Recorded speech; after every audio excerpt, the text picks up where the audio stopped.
On poursuit l'analyse de la situation au Venezuela avec notre collaborateur Stéphane Bureau à Paris. Bonsoir Stéphane.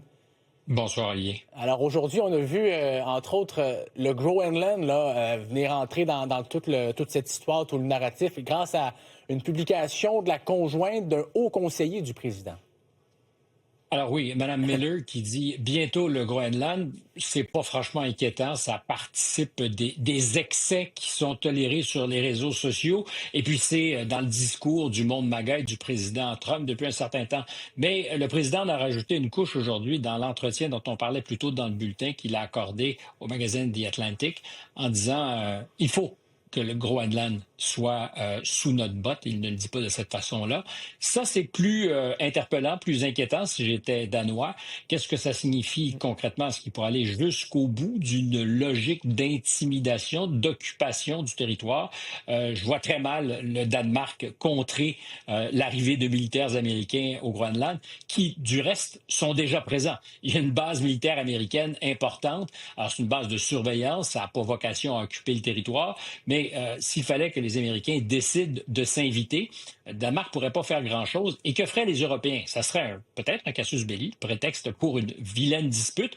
Mais en ce moment, je pense que l'intention de Trump, sinon je le prends toujours au mot. Quand il dit quelque chose, il faut faire attention, même quand ça a l'air farfelu. Alors, s'il se met à hausser le ton et dire il faut absolument qu'on mette la main sur le Groenland, j'aurais pas dit ça hier, mais à la lumière de ce qu'il a déclaré dans l'entretien, je dis, soyons très vigilants, mais c'est une manière aussi de faire pression, peut-être d'obtenir par cette pression des concessions, une espèce de co-administration du territoire où les habitants du Groenland, qui eux-mêmes ont un appétit pour plus de souveraineté, en concéderaient aux Américains pour que leurs ambitions sécuritaires soient satisfaites. Parce que l'idée, Donald Trump dit, il y a des Chinois et des Russes qui sont de chaque côté du Groenland et ça nous menace. Donc, c'est d'avoir une présence militaire plus forte. Et justement, comment la Russie et les Chinois présentement regardent cette situation-là?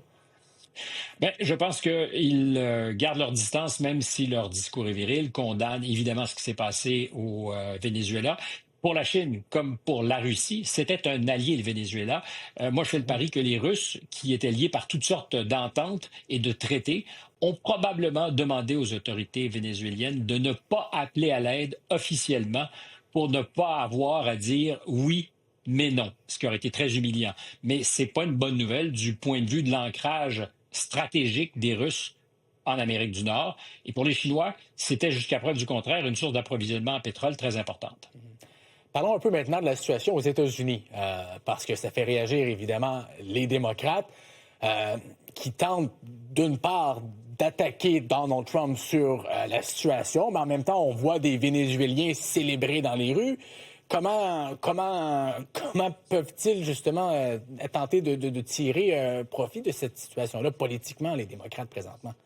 Difficile, et on verra que la réponse des démocrates est directement proportionnelle aux comtés où sont les démocrates. Des comtés où il y a des électeurs de la communauté latina se comporteront différemment. Je parle évidemment des démocrates de comtés qui ne sont pas sous le contrôle, où il y a peut-être une moins grande proportion d'électeurs latino-américains. Mais c'est vrai qu'en Floride, pour les démocrates, c'est une vraie question, parce qu'il y a une satisfaction de cette communauté vénézuélienne et par extension, communauté latina aux États-Unis, satisfaction de ce que finalement on ait réglé le problème.